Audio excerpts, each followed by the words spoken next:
s'il vous plaît. On va démarrer.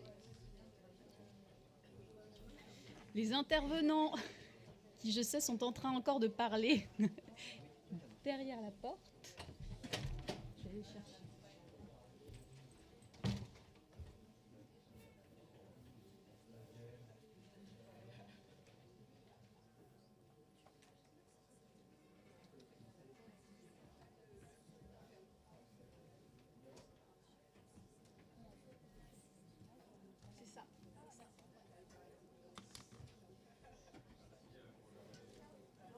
Je vais démarrer, même si les intervenants ne sont pas encore... mais ils vont rentrer doucement, puisque j'aimerais profiter d'avoir le plaisir d'animer cette table ronde pour vous dire quelques mots en introduction. Je pense pour planter un petit peu le décor sur ce focus sur valoriser l'eau dans les projets d'aménagement, donc un sujet quand même éminemment essentiel, puisque s'il n'y a pas d'eau, il n'y a rien. En fait, moi, je suis Camille Vintrop-Boyon, je suis responsable des travaux au sein de France Ville et Territoires Durables, qui est l'association des parties prenantes professionnelles de la ville durable et résiliente. Donc, il y a vraiment cette spécificité de réunir dans une même gouvernance partagée à la fois des représentants de l'État. D'ailleurs, un bon nombre ont été représentés aujourd'hui, puisque donc on a la DGALN, ministère de la Transition écologique, cohésion des territoires. Donc Jean-Baptiste Butlen, que vous avez vu ce matin, qui est donc notre VP du Collège État, l'ADEME, bien entendu, puisque Baptiste Bérissin-Faber est donc notre trésorier, et donc les agences, évidemment, Caisse des dépôts, Banque des territoires, ANRU, ADEME, etc. Des collectivités, donc qui sont adhérentes en direct de l'association et des associations d'élus comme Intercommunalité de France, des entreprises de tout secteur d'activité, de toute taille, et des experts. Donc vraiment, la spécificité de cette association, c'est de réunir ces 4 typologies d'acteurs avec un objectif déjà, d'avoir reprécisé ce qu'on entendait par ville durable et résiliente. Ça a donné l'objet d'un manifeste qui vient d'ailleurs d'être renouvelé, qui a évolué. Je vous en ai mis quelques exemplaires ici. Et donc, qui a pour objectif de repréciser finalement les fondamentaux de la ville durable et résiliente, basée sur 4 piliers, la sobriété, la résilience, l'inclusion et la créativité. Et nous avons donc fait là justement ces derniers temps, fait évoluer ce manifeste pour passer finalement de cette logique de développement durable, qui jusqu'à présent était un peu cette logique qu'on pensait pouvoir utiliser pour se développer. N'empêche que les contraintes actuelles font comprendre que le développement effréné, faisant fi finalement des ressources et des limites d'habitabilité de la Terre, n'est pas soutenable. Et donc on a fait évoluer notre manifeste pour prendre en compte les limites d'habitabilité de la planète, qui sont au nombre de 9, dont évidemment le grand cycle de l'eau.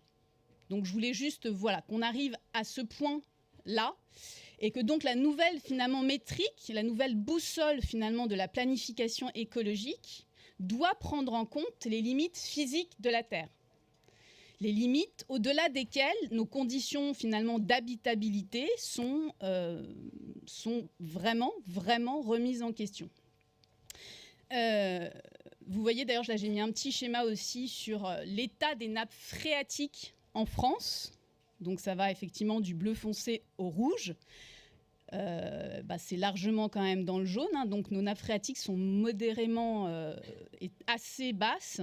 Donc il y a véritablement un enjeu de prendre en compte ces limites dans la planification écologique. Donc c'est pour ça que je suis tout à fait ravie d'animer ce focus là avec les intervenants que je vais tout de suite présenter. Et au-delà de ça, il s'agit donc de repenser finalement nos modèles de développement, nos modèles d'aménagement, etc., nos modèles économiques pour finalement respecter ce plafond environnemental des limites d'habitabilité et puis garantir finalement les besoins essentiels des habitants, des citoyens, etc. Donc de veiller à finalement être dans cet espace sûr et juste pour l'humanité, qui est cet espace entre ce plafond environnemental et ses besoins essentiels, comme finalement un cadre de référence, un cadre logique pour mettre en place nos politiques publiques. C'est la théorie du donut, en fait, qui a été élaborée par Kate Raworth. Et donc, notre association France-Ville et Territoires Durables est ambassadrice du DEAL, qui est le laboratoire de recherche de Kate Raworth, qui cherche finalement à opérationnaliser et à territorialiser cette logique de donut pour repenser les activités économiques territoriales. De ne plus penser finalement l'économie comme un moyen, comme un but, mais comme un moyen, justement.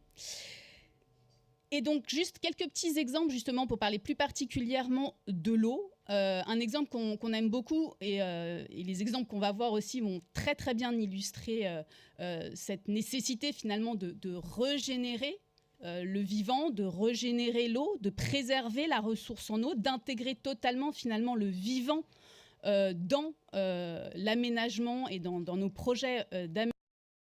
Et donc cet exemple de l'éco-village des Noé dans le Val de Reuil, où véritablement le quartier a été pensé en fonction finalement de la nature qui est déjà existante, qui est déjà là, et qui a été pensé pour accueillir finalement les crues, etc. Donc vous voyez que le bassin de rétention d'eau peuvent être utilisés comme terrain de sport. Donc voilà, ça c'est des choses que vous pouvez retrouver sur le portail de France Ville et Territoires Durables. Un exemple qu'on aime bien aussi, c'est les Water Square de Rotterdam, où là, un espace public multifonctionnel aussi a été pensé et imaginé pour recevoir les crues également, puisque Rotterdam, vous savez, est aussi sujet à des inondations. Et donc, c'est un espace public qui, quand il pleut et quand, accueille aussi comme est un bassin de rétention. Donc voilà, quelques petits éléments, mais très rapides, pour vous donner le contexte de cette association. Donc si ça vous intéresse, vous pouvez aller sur notre site et retrouver tous nos livrables aussi. On produit des livrables, des synthèses opérationnelles pour justement faciliter la mise en œuvre opérationnelle et accélérer les démarches de transformation écologique des territoires. Alors, je suis donc particulièrement ravie d'animer ce focus avec donc quatre intervenants, pour parler finalement de cette nécessité de prendre en compte la gestion de l'eau dans nos projets d'aménagement, la préservation, la régénération de la ressource en eau. Il ne s'agit plus d'ailleurs de préserver la ressource, mais finalement aussi de la régénérer, vraiment dans une logique de régénération.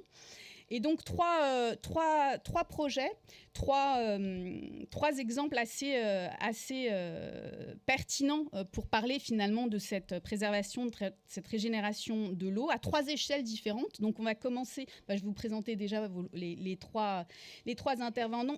Donc Alexandra Macario, qui est chargée de mission aménagement et prospective à la direction générale de la ville de Cagnes-sur-Mer. Magali Volkwein, qui est donc présidente de Deviller Associés. Et puis Christian Piel, qui est urbaniste hydrologue à Urban Water, et Thomas Lecoeur, qui est directeur de programme à Eiffage Immobilier. Et donc on va commencer à une échelle macro, et on va être un peu dans la prospective justement avec Magali Volkwein, qui va nous parler d'une infrastructure climatique, justement, sur 30 ans, finalement. Donc, comment concevoir une infrastructure climatique comme phénomène, finalement, de pompe biotique, hein. Vous allez peut-être nous expliquer comment ça marche, pour réguler le climat comme inverseur de climat. Donc, je vous laisse. Donc, vous pouvez défiler comme ça. Et je vois les slides, c'est ça? Ah, super. Bonjour à tous. Je suis vraiment ravie d'être là pour vous parler de la Grande Porte des Alpes en 2050. Alors 2050, à l'agence, ça nous parle parce que 2050, c'est dans 30 ans, que notre agence, elle a 30 ans, et qu'on a souvent eu à réfléchir à des projets à horizon 30 ans. Et en fait, durant ces 30 dernières années, on a toujours eu une conviction assez profonde. En 30 ans, tout change. Les modes de vie, la technologie, en 30 ans, tout change, sauf la géographie. Le sol, le climat était fiable. Ils nous ont toujours permis à l'agence de bâtir des projets avec des fondations solides. Mais aujourd'hui, on ne peut plus dire ça. En 30 ans, tout change, mais la géographie, elle change elle aussi. Et c'est la première fois en plusieurs milliers d'années que ça arrive. Les Alpes ont mis des millions d'années à pousser. les sols des milliers d'années à se régénérer. Et aujourd'hui, on sait qu'en 30 ans, le climat, cette donnée essentielle de la géographie, va changer. Alors, ce n'est pas un hasard qu'on ait eu cette idée en étant à Lyon, parce que Lyon, c'est évidemment la métropole la plus impactée. On passe de quelques nuits de canicule à 40 nuits de canicule en 2040. On a plus 4 degrés en 2100 et on a une surchaleur extrême sur l'Est lyonnais, le territoire auquel on nous a demandé de réfléchir. Alors, quand on nous demande de réfléchir à 2050, assez évidemment, on se pose la question de comment s'adapter. Comment lutter contre ce bouleversement d'ordre géographique majeur?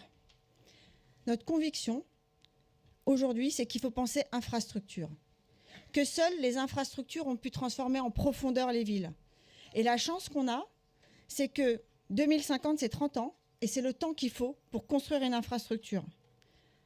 2050, c'est 30 ans, c'est le temps qu'il faut pour construire un réseau de transport en commun lourd qui va transformer une ville en métropole. 30 ans, c'est le temps qu'il a fallu sur notre site pour faire pousser une forêt, la forêt de Feuilly. Mais demain, quelle infrastructure au XXIe siècle pour les métropoles? Au XIXe, on a eu le réseau ferré, au XXe, les autoroutes. Et s'il était temps, au XXIe siècle, de penser des infrastructures différentes? Non pas de transport, mais des infrastructures d'adaptation, des infrastructures climatiques. Alors, c'était un projet où on a fait un peu de recherche. Donc, la première infrastructure climatique qu'on a trouvée, c'est l'inverseur local de climat. Et le plus connu, le plus naturel, évidemment, c'est l'Oasis. Mais de tout temps, des infrastructures basées sur le génie végétal ont été construites pour rendre habitables des territoires hostiles. À Hong Kong, par exemple, sur la droite de l'image, vous voyez un paysage forestier. Il a l'air primaire, mais c'est un paysage entièrement artificiel.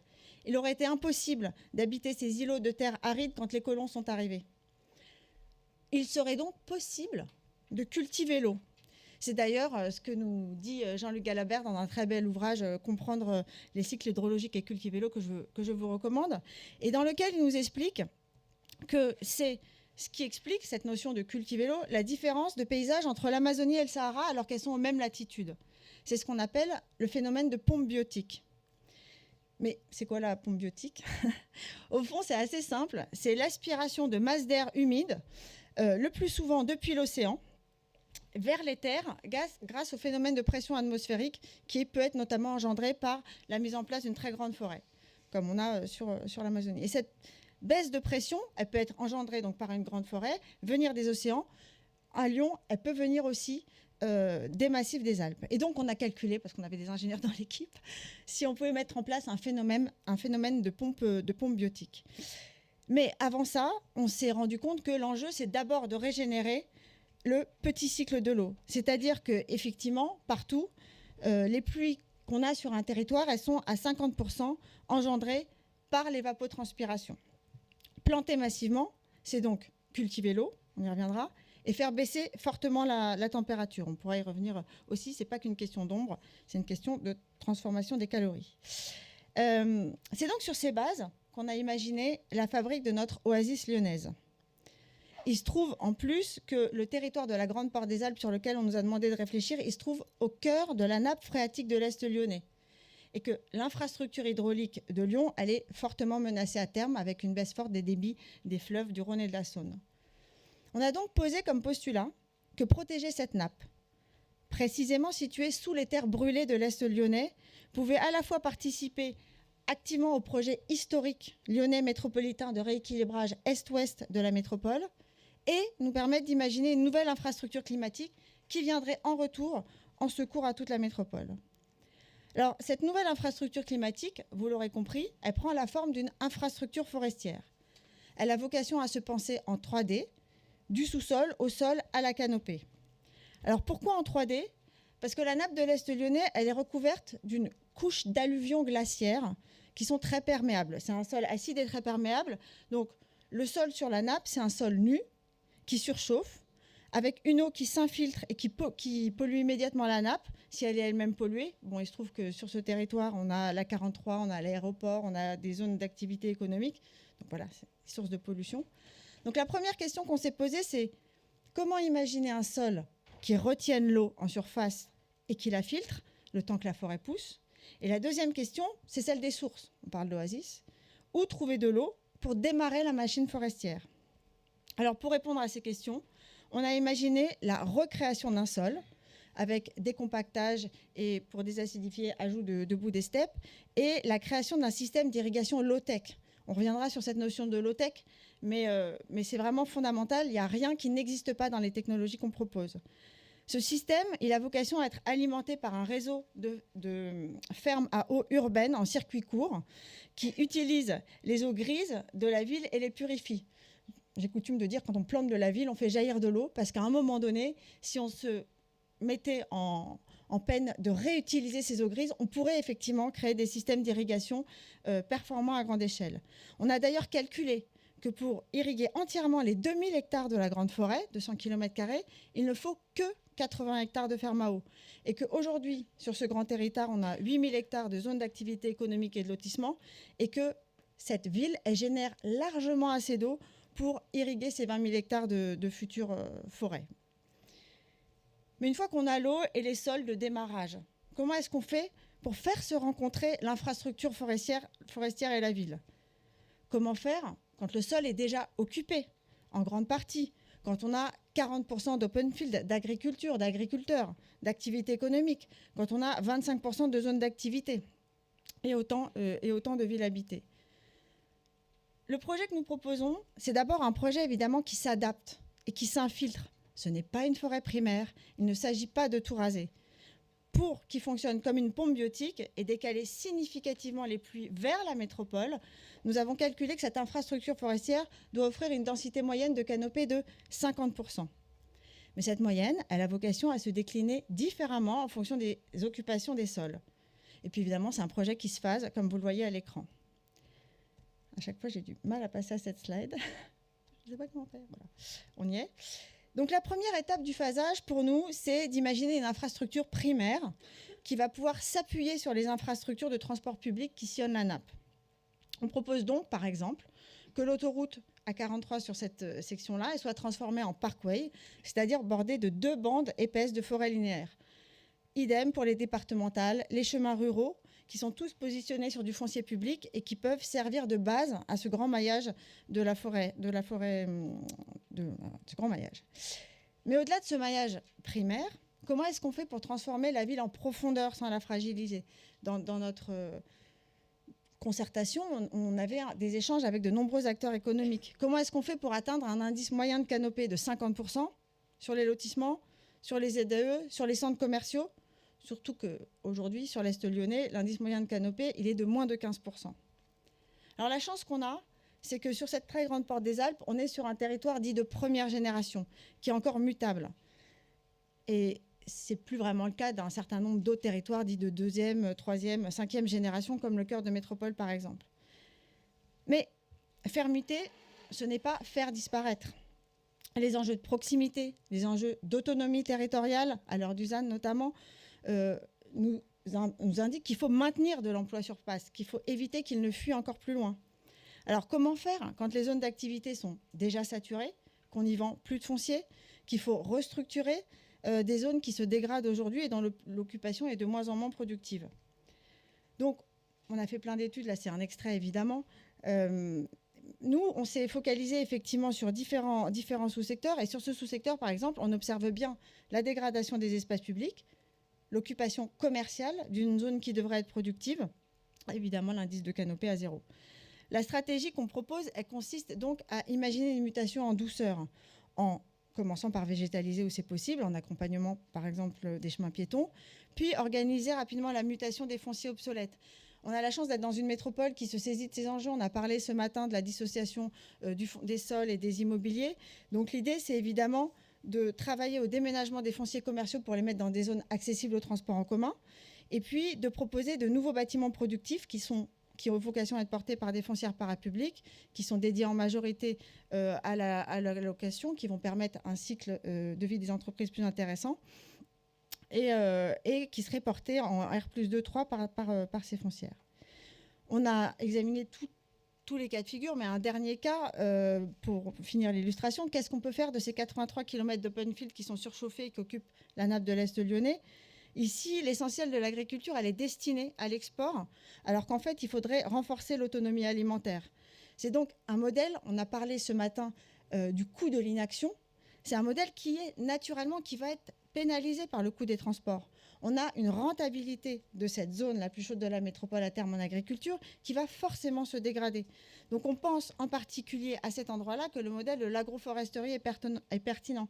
Il permettrait de limiter le besoin en irrigation constante par la nappe, il augmenterait à terme fortement les rentabilités. Donc sur certains sous-secteurs, sur celui-ci par exemple, on peut imaginer la création de 3 fermes agroforestières qui, elles, vont posséder un indice de canopée compris entre 60 et 80% en utilisant des arbres de bocage et des arbres fruitiers. À cet endroit-là aussi, on a les trames en bleu de la forêt primaire qui se déploient le long de la 43 et de la ride moranique. Et puis, on a aussi l'idée de faire de ces espaces aujourd'hui inaccessibles des espaces refuges avec un réseau de chemins de promenade qui vont relier intimement la ville et la campagne. L'enjeu, c'est de commencer évidemment par planter des haies. Il y a d'énormes subventions européennes qu'on n'utilise pas assez pour ça, avant de massifier le système d'irrigation et agroforestier. Donc, ce projet d'infrastructure forestière, il se glisse dans la ville, il s'appuie sur les dynamiques en cours, il les renforce. Mais le gros enjeu, c'est de ne pas le réduire à la plantation de 3 arbres dans un coin, à une forêt marketing dans un autre coin.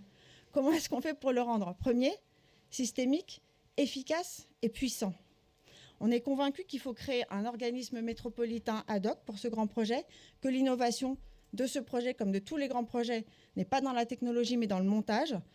Et donc, on est en France, on a de la chance, on sait faire ça, on a su faire la SGP, on a su faire la Solidéo, on en a fait plein, des organismes ad hoc. Et cet organisme, il a pour vocation, évidemment, d'agir comme maître d'ouvrage des grands travaux d'infrastructure hydraulique, de décompactage du sol et d'infrastructures forestières, mais aussi, évidemment, comme coordinateur d'actions publiques et privées, comme porteur de foncier et d'immobilier, et aussi, surtout, comme subsidiologue, comme on dit en Belgique, pour aller chercher tout ce qui se fait de subventions régionales, étatiques et européennes. C'est donc un projet qui porte une vision claire de l'échelle de l'adaptation à laquelle la métropole doit se préparer. On pense qu'il n'est ni fou, ni surdimensionné. Il ne dépend pas de technologies qui n'existent pas. C'est un projet économique, écologique et transpartisan qui a vocation à assurer la pérennité des patrimoines et des investissements de chacun. Et on pense que c'est par son échelle, son systématisme et sa dimension infrastructurelle qui fait sens. Et comme tous les projets prospectifs à 2050, c'est un projet qu'il faut démarrer dès demain.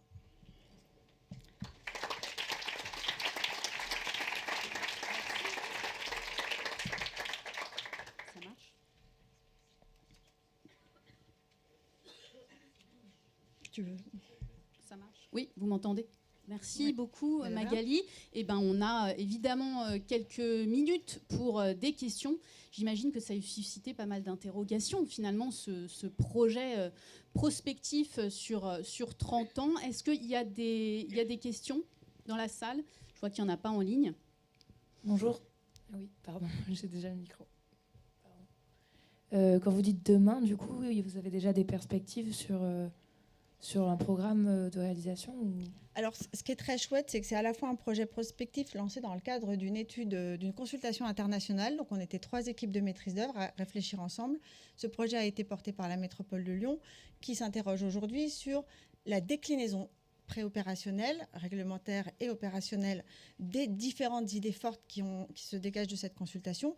Ils étaient en pleine élaboration du SCOT. Donc, il y a une première pré-traduction de ces intentions-là dans le SCOT aujourd'hui. Et par ailleurs, il y avait, par exemple, le montage d'une foncière parapublique, justement pour aider... quand je dis que ce projet accompagne les dynamiques en cours, les zones d'activité, elles sont sclérosées. Si on veut garder le taux d'emploi sur place, il faut les aider à muter. Donc, il y a des outils qui existent, c'est ça l'intérêt.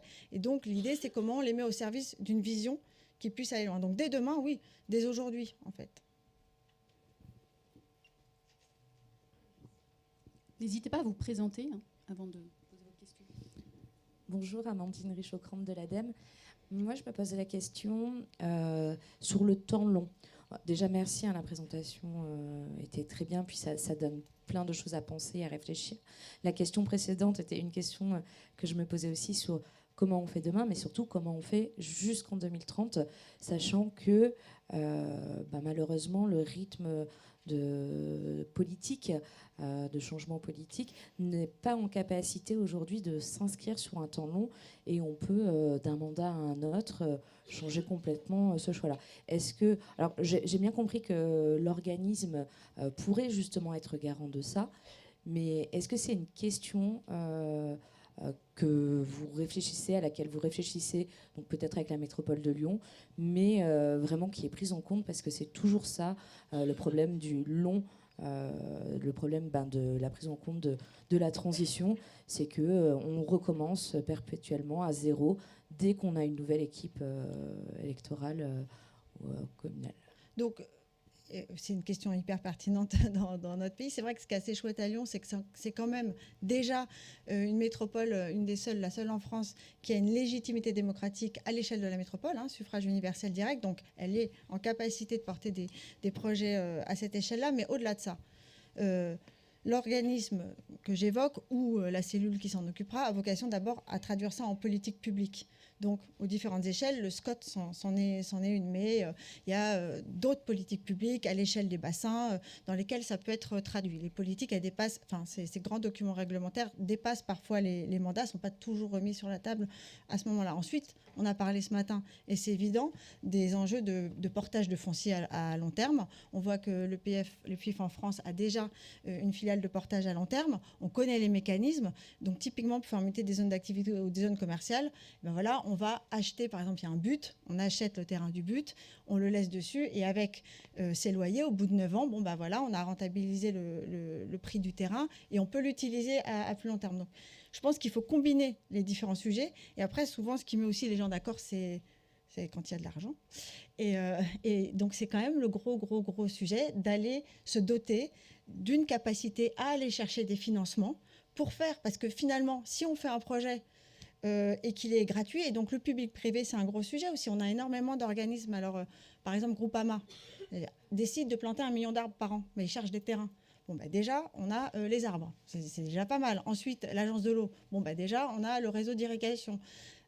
Ensuite, il y a évidemment la question du foncier. Ce que je veux dire, c'est qu'il y a le réglementaire, le financier, et aussi, à mon avis, la notion de projet transpartisan qui est quand même... C'est un projet économique. C'est un projet qui permet de préserver des emplois. Je trouve que cette phrase que votre collègue a portée ce matin sur le coût de l'inaction est extrêmement puissant. On a assisté l'année dernière ça a décuplé le prix du kilowattheure. Le prix du kilowattheure a décuplé. Bon, bah demain, c'est le prix du mètre cube d'eau. On veut garder des activités productives, il leur faut de l'eau. Si on a une tension extrêmement forte sur l'eau dans pas tellement très longtemps, un petit peu aujourd'hui déjà, il y a énormément de business models qui s'effondrent. Donc, c'est d'abord un projet économique, d'arriver à faire en sorte qu'on n'ait pas besoin de déménager la métropole, non pas à Madrid, mais je crois que le climat équivalent, c'est le Daghestan. Enfin, voilà, quelque chose comme ça. Super, merci beaucoup. Il y a aussi une question, quand on a un peu préparé cette table ronde, c'est vrai qu'il y a la question aussi de la gouvernance de projet, c'est-à-dire qu'un projet tel que celui-là va mobiliser une telle diversité d'acteurs, que ce soit des agriculteurs, il y a aussi un site aéroportuaire, donc il va y avoir aussi des acteurs économiques issus de l'aéroport. Enfin, donc ça suppose une gouvernance de projet extrêmement complexe qu'il va falloir porter, et donc porté par soit un établissement public, une collectivité, mais en tout cas, c'est un portage politique qui va devoir être extrêmement fort. On voit aujourd'hui, en tout cas, c'est l'objet d'un certain nombre de discussions qu'on peut tous avoir, la question de la planification et la question d'une part de portage public qui revient sur le devant de la scène. Néanmoins, on le voit sur des projets comme ça, l'alliance public-privé, elle doit être au cœur des projets. On évoquait la question des agriculteurs, par exemple. Aujourd'hui, un agriculteur, si je caricature complètement le propos, pour certains d'entre eux, c'est juste des gens qui louent des terrains. Voilà, on les appelle au mois de septembre. Allô, c'est Bonduelle, je voudrais que vous fassiez des carottes cette année. Bon, les carottes, c'est un mauvais exemple, mais admettons. Donc, il ne sait pas ce qu'il va faire chaque année. Une année, il va faire des carottes. Donc, en fait, il ne va pas investir, ni dans un matériel spécifique, ni dans un système de plantation ou d'irrigation spécifique. Donc, s'occuper de ce problème-là, c'est de se poser la question de, déjà, comment on l'aide à planter. Il n'a pas d'argent pour investir. Donc, on va l'aider en cherchant les subventions. Ensuite, si on veut qu'il nous aide sur les circuits courts, faut qu'on lui assure qu'on va lui acheter en fait sa production sur 1 an, 2 ans, 5 ans. Ensuite, il faut l'aider à se former. Donc en fait, il y a toujours une alliance entre les business models privés et les business models publics. Et donc effectivement, ça doit se... Alors sur Saint-Dizier, on essaie de réfléchir à une IBA à la française, c'est aussi comment est-ce qu'on fait pour allier ces sujets de dynamique publique et privée. Mais c'est assez chouette, je trouve qu'on a inventé tout ça ensemble. Merci beaucoup Magali. On va enchaîner sur la deuxième présentation. Non mais en fait vous pouvez rester là. Oui, bah oui bien sûr. C'est beaucoup plus simple et je vais vous laisser ma place Magali. Donc Christian Pial, urbaniste hydrologue, et puis Thomas Lecoeur des Fages Immobilier sur une opération d'aménagement assez particulière à Asnières-sur-Seine. Vous allez nous parler de ça, qui a anticipé sur la gestion des eaux pluviales pour penser finalement cette ZAC, enfin cette opération d'aménagement comme un métabolisme vivant qui va permettre de gérer, régénérer la ressource en eau. Vas-y. Non. Alors, quelques éléments de contexte déjà sur la ZAC. Pour ceux qui connaissent Asnières, on est à l'extrémité est d'Asnières, bordé par la Seine au sud et avec Gennevilliers au nord. Sur un territoire très largement industriel, déjà 2 ZAC sont partis bord de Seine et puis la ZAC PSA. Et cette ZAC est portée en aménageur par Citalios, avec sur la partie nord le groupement de promoteurs avec Fages Immobilier comme mandataire. En termes d'orientation d'aménagement et de schéma directeur, donc des ambitions fortes. La première, de structurer le projet urbain autour de la future centralité qui est la gare Grésillon, qu'on ne voit pas mais qui est à droite. Le développement d'une mixité fonctionnelle, le rétablissement du lien avec la Seine au sud, au travers d'une trame verte généreuse qui est le parc et tout un système de trame verte secondaire qu'on verra plus après sur la ZAC. L'apaisement de la circulation routière en favorisant la mobilité douce, l'atteinte d'un niveau d'excellence en matière de qualité environnementale et enfin le développement d'une mixité des formes tant architecturale qu'urbaine et le recours à des cabinets d'architecture avec une vision prospective. Voilà. En termes de programmation, une ZAC assez fournie et dense, avec environ 2000 logements. Alors sur la partie nord et sud, environ 145 000 m² de SDP, avec principalement du logement, dont 25% de logements sociaux, et également des produits autres qui sont un hôtel, de résidence étudiante, une résidence service et des bureaux.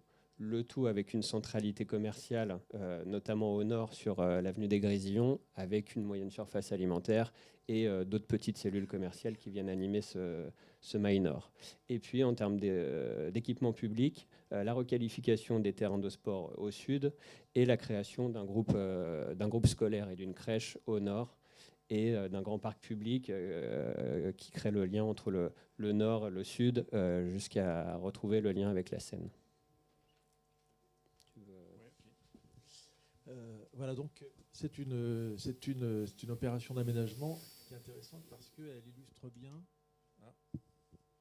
Merci. Donc c'est une opération d'aménagement qui illustre bien l'impact de l'eau dans la conception du projet et un impact qui est fort. Premièrement parce que c'est en PPRI, donc la ZAC elle a été calée par rapport à la crue centenale et elle devait intégrer aussi un volume, une capacité de stockage de la crue de la Seine. Donc dans la morphologie, dans le relief de cette ZAC, il a fallu intégrer ces choses, c'est l'obligation. Et d'ailleurs, ça a déterminé un petit peu le plan masse, ce grand parc qui s'écoule vers la Seine, c'est pour reprendre les eaux de la Seine. C'est également pour reprendre une deuxième contrainte, qui est celle de la gestion des eaux pluviales, et en particulier la gestion des pluies exceptionnelles, où il y a eu cette volonté dès le départ, en lien avec cet objectif de nature en ville, de renaturer la chose, de faire en sorte que les pluies exceptionnelles soient gérées en surface et gravitairement, sans pompe. Il n'y a pas de réseau d'eau pluviale. Et on voit d'ailleurs dès le départ que dans le CPAUP, dans les fiches de l'eau, on ne parle pas forcément de contraintes de l'eau, on parle déjà de solutions techniques, naturelles, des toitures terrasses végétalisées, entre autres, mais avec de grosses épaisseurs, pour gérer les eaux. Il y a le lien direct entre eau et nature. C'est un des points saillants de cette ZAC. Ça a déterminé, comme je l'ai dit, le plan masse, puisque même pour la gestion des eaux de pluie, il y a eu donc gestion des eaux de pluie pour les pluies exceptionnelles, également pour les pluies courantes, c'est qui est aujourd'hui une nouvelle obligation, abattre les petites pluies. Donc c'est une ZAC à 15 ans, mais on avait déjà, enfin, non pas 15 ans, qui était en 2015, donc il y a eu 10 ans, ouais, c'est ça. Il y avait déjà cet objectif d'abattre les petites pluies qui fait qu'il y a eu des obligations de travailler à l'échelle de l'îlot pour abattre ces petites pluies, donc faire des îlots spongieux. Hein. Il y a eu des obligations assez contraignantes de débit de fuite, de points de rejet, qui fait que ça a dessiné cette ZAC. Non, pour préciser le propos de Christian, c'est que ce qui est important dans une opération d'aménagement, c'est qu'il y a une exigence à avoir à la fois au niveau des lots privés pour permettre la réussite de la gestion de l'eau au niveau de l'aménagement derrière, avec une exigence à avoir sur la rétention sur les lots privés et sur le déversement sur l'espace public. Voilà, ce qui fait que ça s'est traduit donc sur le haut des bâtiments, le PPRI s'est traduit sur le bas des bâtiments. Enfin, bref, il y a eu un lien très fort entre eau et nature. Là, en l'occurrence, c'est un des premiers lots qui avait comme contrainte donc un seul rejet gravitaire avec un débit de fuite d'1 litre par seconde pour une pluie 30 ans, avec un abattement de pluie 16 mm. Tout ça à ciel ouvert. Ce qui veut dire qu'il y a eu un travail forcément très intense, enfin très fort, avec les architectes, avec les paysagistes, pour pouvoir faire de ce lot, qui est au-dessus d'un centre commercial d'ailleurs, faire de ce lot, sur dalle, voilà, un espace effectivement vert. Voilà, donc je ne vais pas rentrer dans le détail, mais tu reviendras peut-être sur les images ensuite. Ce qui est intéressant, c'est que par cette gestion orientée, mais quand même assez sévère de l'eau, ça a généré donc cette présence de la nature, on va y revenir là-dessus, et qui aurait pu être un petit peu embarrassante. Là, en l'occurrence, il y a un bureau d'études, Mugo, qui est venu voir Eiffage en disant « Mais est-ce qu'avec toutes ces toitures terrasses, vous savez quoi faire? Et si vous ne savez pas quoi faire avec, nous, on peut s'en charger, on va faire de l'agriculture urbaine. » Voilà. Par ailleurs, ils ont demandé à ce qu'il y ait un petit local pour vendre la production locale. Donc, ils ont fait du circuit court. Tout ça peut-être avec des populations en réinsertion. Bref, il y a un aspect social. On voit qu'à travers la contrainte de l'eau, on peut aborder, on peut toucher, on peut intervenir sur tout un tas de sujets. Donc ça, c'est intéressant.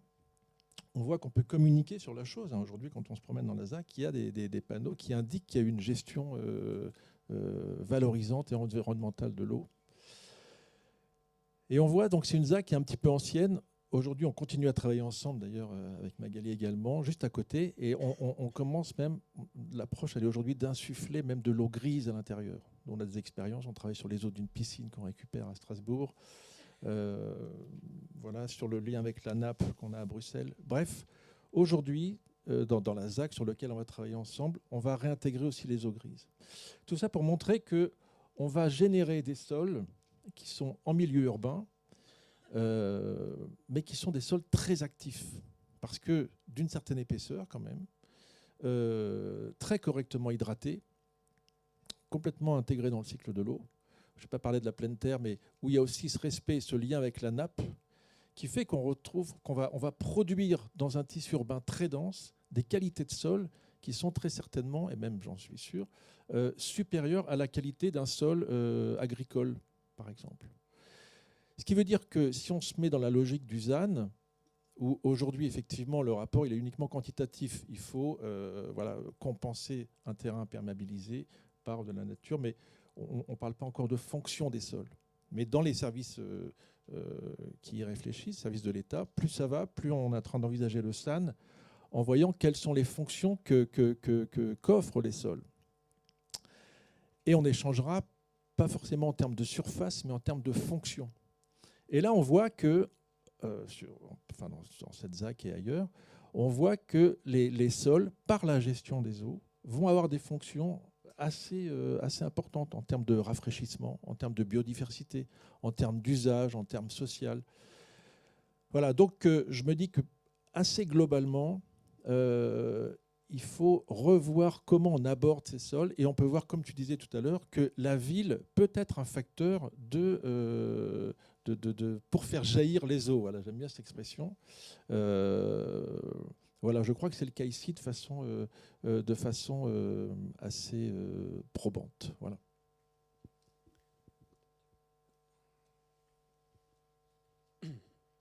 Alors juste pour revenir un petit peu sur les photos, et ce qui paraissait intéressant aussi, c'est ici là, sur la notion de différentes strates qui a été développée par les paysagistes. Ce qui est intéressant, c'est de voir que la gestion de l'eau associée au paysage permet de développer un usage spécifique par strate. Donc là, on a 3 strates différentes sur la ZAC, une strate de biodiversité sur les éléments au-dessus des R+12, avec 1 mètre de terre pour pouvoir être autosuffisant, et la plantation d'arbres de moyenne hauteur. Ensuite, on a une strate qu'on appelle productive intermédiaire qui permet de développer, comme l'a dit Christian, l'agriculture urbaine, et la strate résiliente au sol qui permet de gérer toutes les contraintes d'eau résultantes. Et c'est ce qu'on voit un peu sur la diversité de typologie de cœur d'îlot. Donc là, c'est l'îlot qui est sur dalle, où on voit une noue et un espace vert avec une certaine épaisseur de terre qui permet de collecter tout le résiduel des eaux de toiture, qui ensuite redescend dans la noue qui est en bas et qui est connectée aux espaces publics. Sur l'image de gauche, on ne le voit pas parce que c'est tellement intégré au paysage que ça se fond dedans, mais il y a une noue ici qui collecte toutes les eaux et qui assure aussi un rôle de clôture pour mettre à distance les différents programmes. Sur la partie de droite, on a traité le cœur d'îlot comme un bassin de rétention, et pour assurer son franchissement, on est venu, enfin c'est en cours de travaux, mais on est venu créer un platelage bois. Donc c'est toute cette diversité d'usages, et là les espaces publics avec les noues à gauche et le parc à droite qui lui est en creux, comme on le disait, pour pouvoir se charger en eau un peu à la façon de ce qu'on a vu à Rotterdam, pour intégrer cette contrainte de l'eau.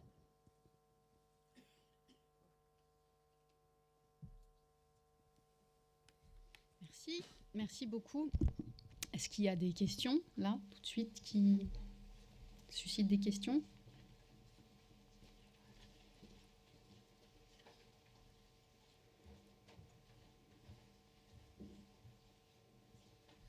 Oui, bonjour, merci.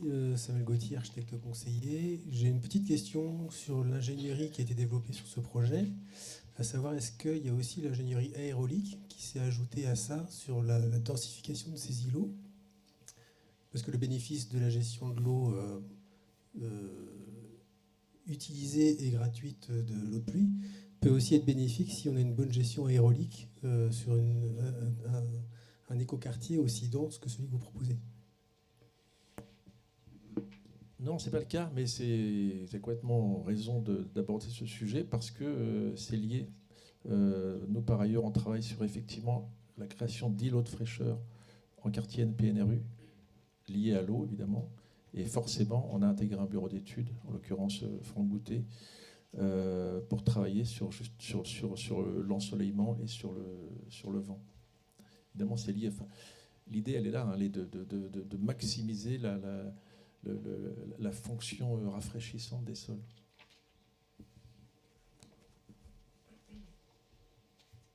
Pas d'autres questions? On avait évoqué aussi l'importance du diagnostic à l'élaboration de ce type de projet, le diagnostic en amont finalement aussi, pour évaluer la qualité des sols, la qualité de l'eau, le ruissellement aussi, la capacité de ruissellement naturel qui est impératif. Et je trouve que c'est très intéressant finalement de penser finalement les fonctions écosystémiques, mais même de ce qui existe déjà avant de penser le plan masse, etc. Donc, pas mal. Alors, effectivement, alors, il y a effectivement un diagnostic, un état des lieux. On en a parlé tout à l'heure. Avec les dossiers loi sur l'eau, on est obligé d'avoir une vraie réflexion dès l'amont, une réflexion avec les urbanistes, avec l'ensemble des acteurs, pour élaborer un schéma de gestion des eaux pluviales qu'on voulait le plus novateur possible et qu'on a pu comment dire, formaliser dans le cadre d'un dossier loi sur l'eau, qui a fait l'objet ensuite d'une validation préfectorale et qui fait qu'on a pu, tout le long de la réalisation de cette opération, imposer ces mesures qui étaient parfois vécues comme contraignantes. Donc sur l'aspect gestion de l'eau, il y a un état des lieux qui est fait, c'est très bien cadré. Là où il manque des choses, c'est sur la qualité des sols. C'est effectivement quelle est la qualité des sols en l'état existant pour bien comprendre où est-ce qu'on pourrait intervenir? Il y a des sols pollués, certes, mais des sols qui ont de vraies fonctions, qui sont vraiment des clés dans le fonctionnement de l'eau dans l'environnement, sur les différentes fonctions productives, stockantes, par rapport à l'eau, par rapport au carbone. Enfin bref, il y a tout un tas de fonctions dans les sols. Et il n'y a pas encore cette analyse qui fait qu'on a dessiné la ZAC en fonction de l'eau, on ne l'a pas encore dessiné en fonction des sols. Mais ce lien entre eau et sol, il est de plus en plus étroit. Et je pense que progressivement, on aura cette approche-là. Merci. Eh bien, on va passer à la dernière intervention avec Alexandra Macario, qui est donc chargée de mission aménagement et prospective à la direction générale de la ville de Cagnes-sur-Mer et qui va nous parler de la renaturation de la Cagne, en fait. Donc là, on va être en centre-ville, donc comme réservoir de biodiversité, sur leur schéma directeur de 2020-2040. Oui, donc ça passe. Oui, ça passe.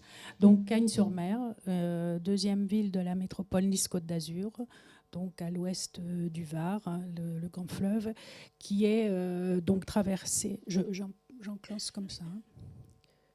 Comment on passe? Ah. Voilà. Ah. Je vous laisse faire. Donc Cagnes-sur la première image. Voilà, l'autre, oui. Donc Cagnes-sur-Mer traversée par la Cagne qui donne son nom à ce territoire. C'est un fleuve côtier très virulent qui peut, comme tous ces fleuves côtiers méditerranéens, déborder. On en a eu un exemple dans la vallée de la Roya avec toutes les vallées, la tempête Alex.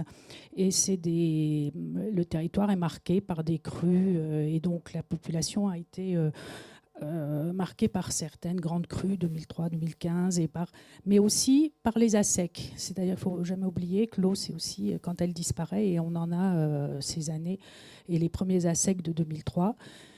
Et on a donc ce territoire, ce fleuve descend de la montagne et arrive dans la plaine de Cagnes-sur-Mer, une plaine étroite périurbaine qu'on voit en vert et qui s'élargit après dans la plaine littorale le long de la Méditerranée. Et on a un maire qui est là depuis 30 ans, parlait du temps long, et c'est vrai que le maire de Cagnes-sur-Mer, Louis Nègre, a eu dès son arrivée en 1995 une vision en disant il faut... la Cagne, c'est un élément de mémoire, c'est un élément fondateur de la ville. Il y a cette ancienne vallée agricole qu'on voit en vert et la rivière qui est passée en centre-ville et qui, avec l'explosion de la naissance de la Côte d'Azur, l'agriculture a été en déprise constante, et l'arrivée du chemin de fer, de l'autoroute, c'est un territoire qui s'est très urbanisé. La rivière, comme dans beaucoup de villes, a été couverte en partie, chenalisée, donc avec une conception de l'eau très différente de ce qu'on a aujourd'hui. Et retrouver la rivière, revaloriser, la protéger et trouver la rivière comme un élément, une solution pour l'adaptation de la ville au changement climatique. On a mis en place le schéma directeur de la Cagne 2020-2040. On a fait ça avec le soutien de l'Agence de l'eau, et on l'a fait avec une participation citoyenne importante qui a été très mobilisée, qui a mobilisé beaucoup de monde et qui a permis de partager tous les enjeux, les grands enjeux autour de l'eau qui intègrent tous les grands enjeux de l'agriculture, l'alimentation, l'aménagement du territoire.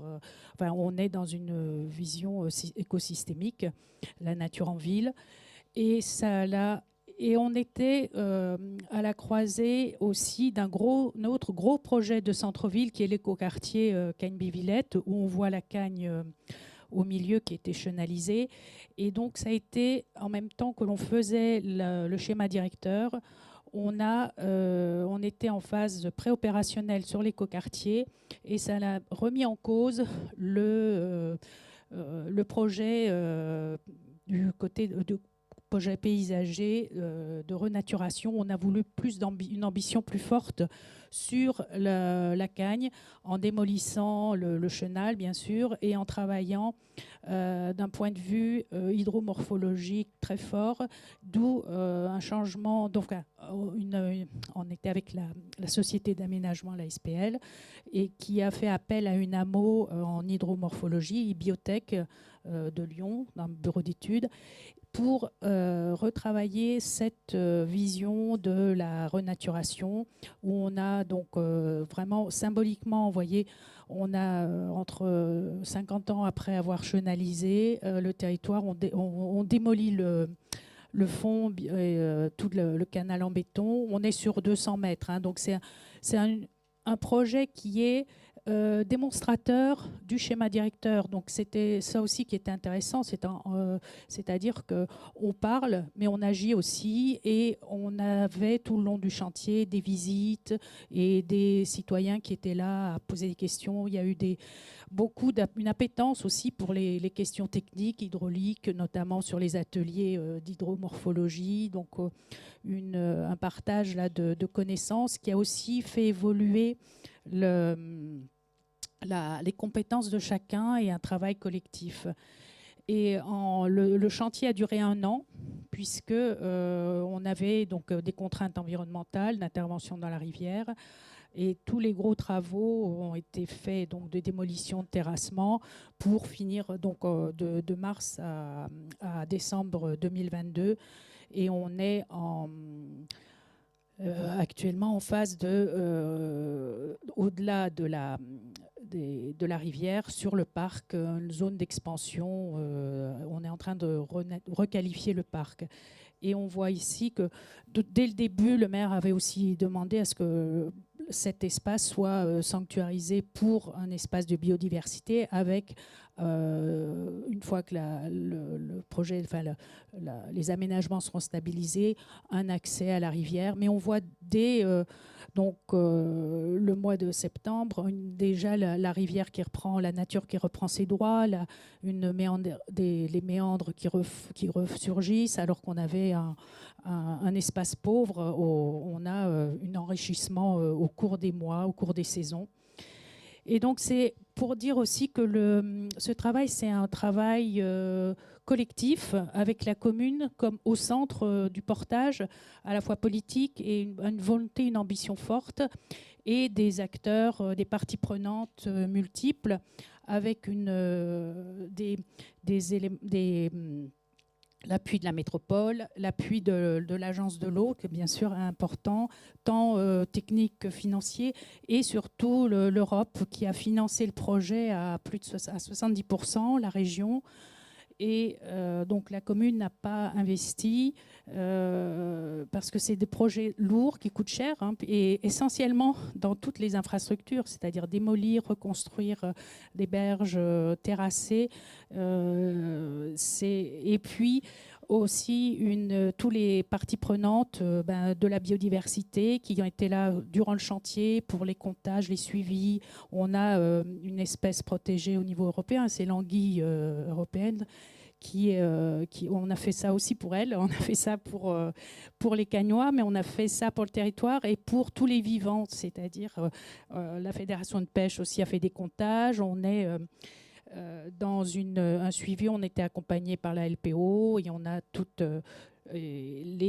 donc le schéma directeur avait été fait par une agence de paysage avec un bureau d'études hydrauliques et un écologue, et on a le projet qui a été le projet paysager qui a été repris avec Égis et Gauthier Conquet, paysagiste.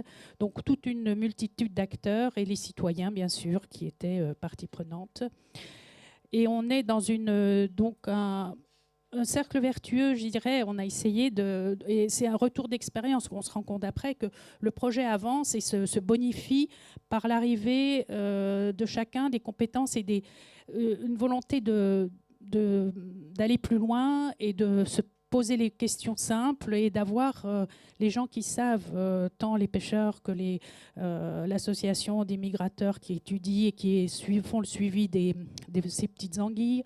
On a ce cercle vertueux, et on sait que l'eau est au...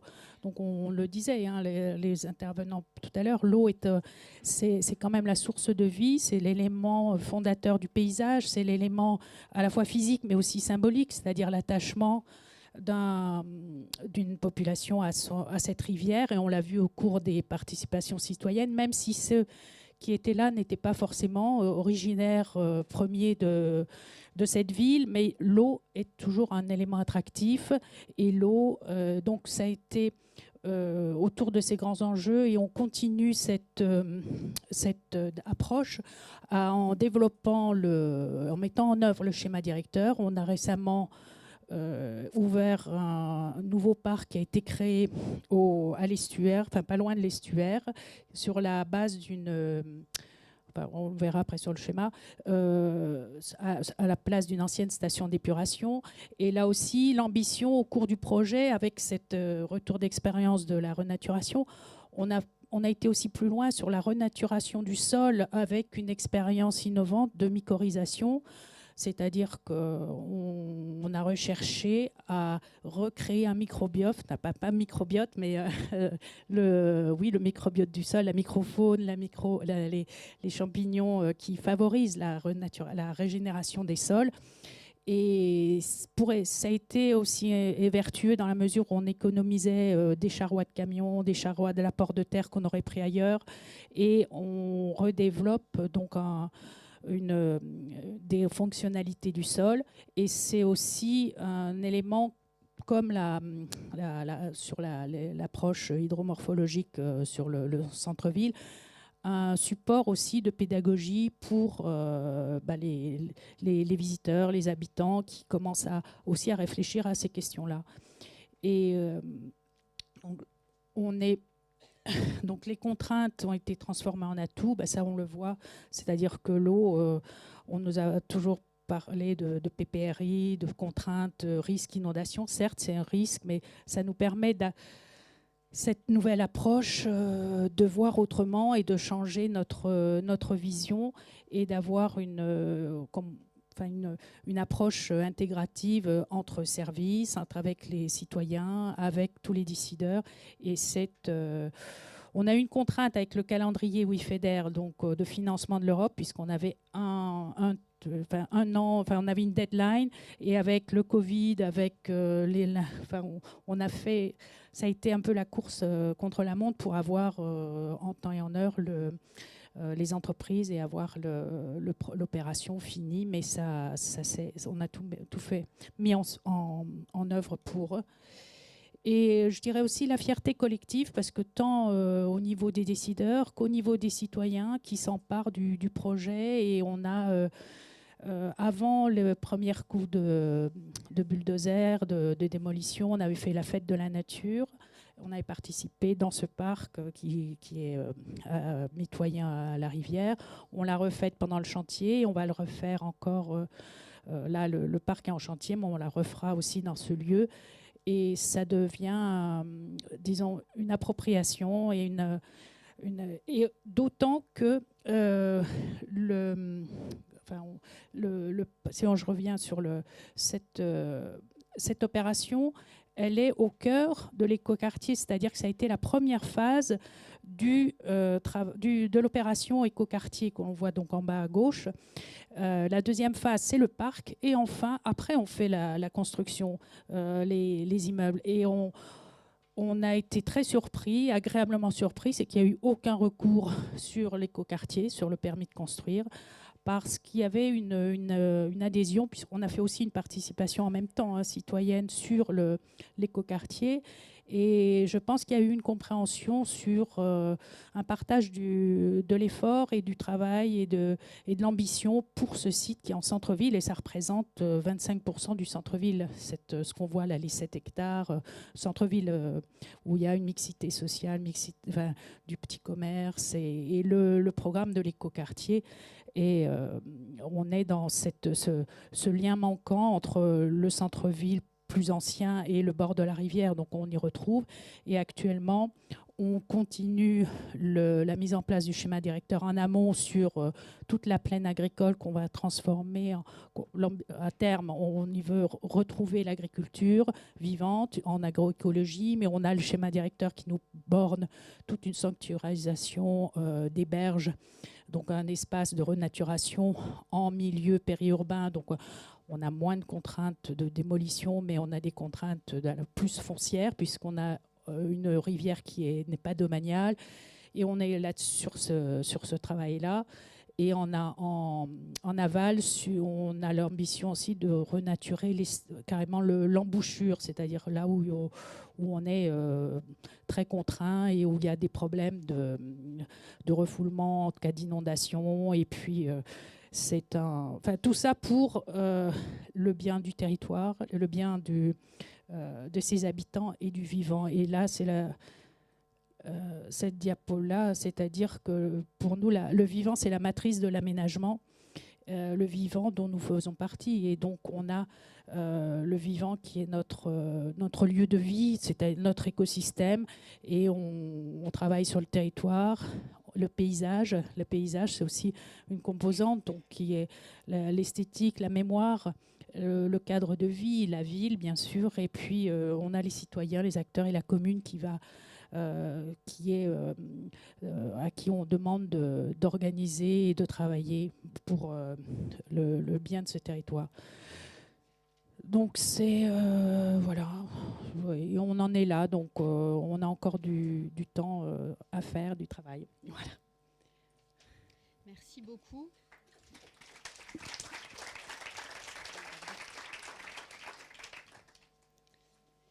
Effectivement, je trouve ça assez génial de finir, enfin en tout cas des prémices de conclusion de cette table ronde en disant que l'eau, la nature sont les matrices de l'aménagement, doivent être pensées comme matrices de l'aménagement. Bon, est-ce qu'il y a des questions? Des remarques? J'ai juste une question pour les trois, je pense. C'est on fait revenir la nature dans la ville et comment on la gère du coup, cette nature dans la ville et en particulier effectivement la biodiversité, comment on fait pour la gérer avec des questions de mobilité, la question des moustiques avec l'eau. Voilà, c'est des genres de questions qu'on a régulièrement et sur lesquelles les élus, les citoyens sont très attentifs. Je peux juste répondre sur les moustiques, parce que nous aussi, c'est une question récurrente.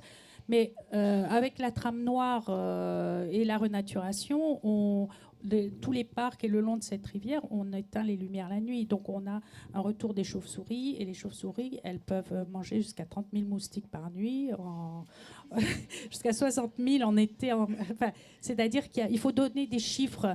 On avait aussi la question de l'insécurité par rapport aux éclairages. Donc, il faut donner des chiffres concrets pour montrer qu'il y a des fantasmes. Et donc, c'est en partageant les données scientifiques, tous ces retours, on éduque tout un chacun et on apprend plein de choses. Oui, en complément, effectivement, on peut s'interroger encore une fois, sur le transfert de fonctions. On voit en tout cas la gestion de l'eau, qui était avant réservée au domaine de l'assainissement. De plus en plus, elle va être réservée au domaine de l'environnement et de la nature en ville. Parce qu'elle rend ce service-là. Ce qu'on ne voit pas encore, c'est le transfert de financement entre les budgets assainissement, souvent assez conséquents d'ailleurs et confortables. Voilà, ça ne se fait pas vers l'espace vert, quoi. Donc c'est sur ces sujets-là, à mon sens, effectivement, on trouve des subventions pléthoriques sur tout ce qui est investissement. Là, vraiment, je crois qu'on n'a aucun souci. Par contre, sur l'entretien, c'est un sujet. Avec la loi GEMAPI, donc là, on a travaillé avec le service GEMAPI et on a toute une intervention sur la culture après du risque et sur la gestion des espaces. Et dans ce sens-là, c'est aussi une acculturation du service GEMAPI. Oui, et puis là, on parle d'espace public. Et l'espace public, c'est une part conséquente de la ville, mais néanmoins restreinte. Et si on veut réintroduire... Alors la nature, c'est un grand mot, parce que je ne sais pas exactement ce que ça veut dire, mais il y a différents écosystèmes. Sur la vie-faune, on n'a pas trop de problèmes avec... qu'on parlait de canopée tout à l'heure. Mais c'est vrai qu'en fait, ce qu'on voit on a quand même dans la France de Pompidou, une France de lotissement, je crois que c'est 77% des Français qui habitent en maison individuelle. Les jardins des maisons individuelles constituent un réservoir potentiel de biodiversité énorme. Aujourd'hui, dans toutes les villes dans lesquelles on va, je ne sais pas pourquoi, c'est les faux gazons qui fleurissent et les fausses haies. Donc on plastifie les jardins en ce moment, on coupe les arbres et on plastifie les jardins. Il y a un enjeu aussi à intervenir vraiment sur le domaine privé. Donc à la fois avec les grands acteurs institutionnels avec lesquels on peut imaginer des partenariats, des clés de financement en gestion, mais aussi avec les privés. Et ça, c'est à la fois un enjeu de participation, d'éducation et d'acculturation, notamment en lien avec les enjeux de santé publique, quoi. Parce que c'est vrai qu'on a un enjeu extrêmement fort, parce que finalement, on est max à 30% d'espace public dans une ville bien gérée. Oui, c'est la question des jardins, on l'a abordée. Alors, pour l'instant, on l'a d'abord abordé dans les questions de PLU, mais ce n'est pas suffisant, puisque là, on voit même dans les questions des permis de construire à l'échelle des maisons individuelles, il faut chaque fois demander, planter un grand arbre et faire de l'éducation dans les réponses, parce que ce n'est pas un réflexe, c'est-à-dire que les citoyens ont été coupés de ce lien à la nature, à la connaissance des choses et au rapport affectif. Et il y a une dimension, pour moi, je trouve, dans toute cette approche, c'est une approche éthique, c'est-à-dire de dire qu'est-ce qu'on fait du vivant et de chacun de nous, et de la manière de vivre et d'habiter ce territoire, de nos territoires. Il y a pas mal de villes, de métropoles dans le monde, enfin quand on tape sur Internet, on trouve, qui ont d'abord aidé les privés à l'investissement sur la renaturation, donc avec des distributions de milliers d'arbres, millions d'arbres. Et ensuite, quand on présentait la grande infrastructure forestière dans une journée de restitution à Lyon la semaine dernière, il y a un tissu associatif extrêmement fort qui ne demande qu'à être mobilisé. Enfin, par exemple, donc je ne me souviens plus du nom de cette association et c'est fort dommage, mais ils nous expliquaient qu'ils avaient accompagné la plantation de plusieurs milliers d'arbres. Ils avaient fait des rondes tout l'été. Dès qu'il y avait un stress hydrique, hop, alerte, et ils allaient planter. Ils avaient 80% de taux de reprise. Ils étaient au taquet. Ils nous disaient on veut d'autres milliers d'arbres à surveiller. Enfin, je veux dire, il y a le public, le privé, l'associatif. C'est 3 piliers sur lesquels on tient, quoi. Je pense qu'il faut tout le monde pour y arriver, et le volet acculturation. D'autres questions, d'autres remarques ?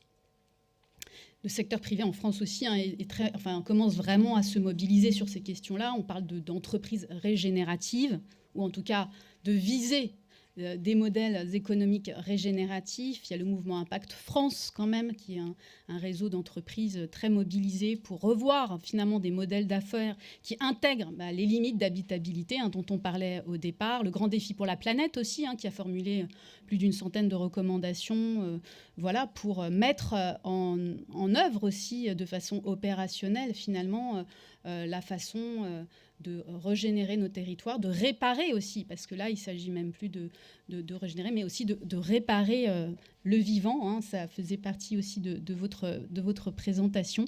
Voilà. Est-ce que vous avez d'autres... Oui.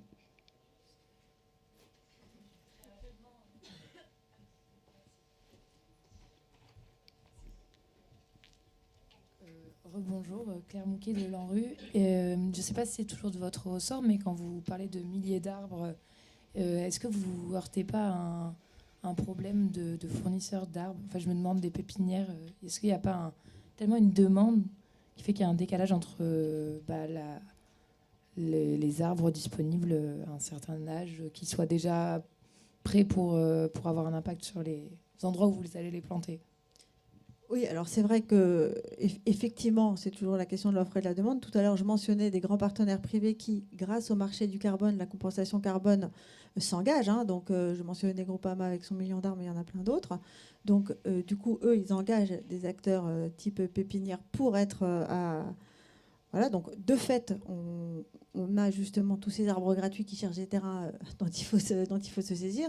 Je pense que aussi, quand on fait de la planification, parce que bon, évidemment, là, je vous ai parlé d'un projet de territoire, mais notre quotidien, c'est plus des projets d'aménagement de toutes les tailles, donc autant de renaturation de rivières que de ZAC. Et c'est vrai que quand on pense à un petit projet qui est seulement sur 15 ans, parce que c'est quand même ça le temps en France, on a quand même largement le temps d'occuper les premières phases par de la pépinière.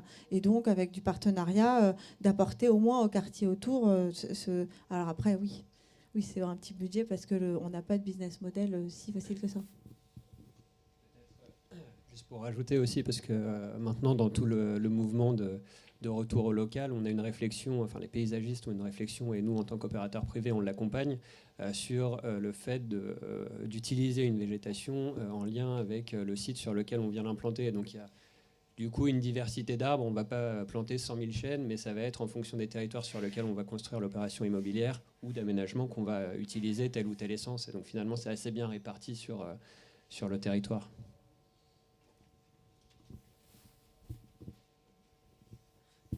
Non, et après, au-delà du nombre d'arbres, c'est quand même le gros sujet. C'est si on parle adaptation, c'est l'indice de canopée, donc voilà, donc la taille de la couronne, à quoi il va ressembler. Et ensuite, c'est l'essence. Donc nous, on travaille notamment clairement avec l'INRAE sur la question de la migration assistée des essences. On est tous sur ces sujets-là. Donc il y a le type d'essence, évidemment. Les villes, elles ne migrent pas quelques milliers de kilomètres au sud, ce serait trop simple. C'est pas Lyon égale Alger. Tout à l'heure, je disais de la question parce que c'est l'amplitude, mais en réalité, on n'en sait rien. Hein. On imagine que c'est plus 50, moins 20, mais en fait, il suffit qu'on ait un coup de gel en printemps et c'est tout fichu. Donc c'est la résistance et c'est des choses inventées. Et aussi, après, il y a les techniques de plantation.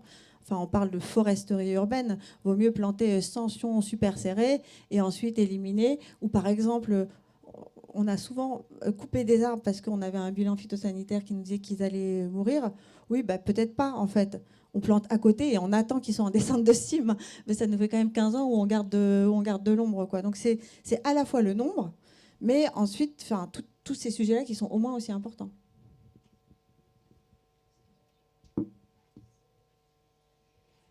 Plus de questions? Est-ce que vous voulez rajouter un dernier mot? Peut-être quelque chose que vous n'auriez pas partagé, non? Vous avez tout dit. On a été hyper efficace au niveau de timing, en tout cas. Vous pourrez même aller manger un peu avant.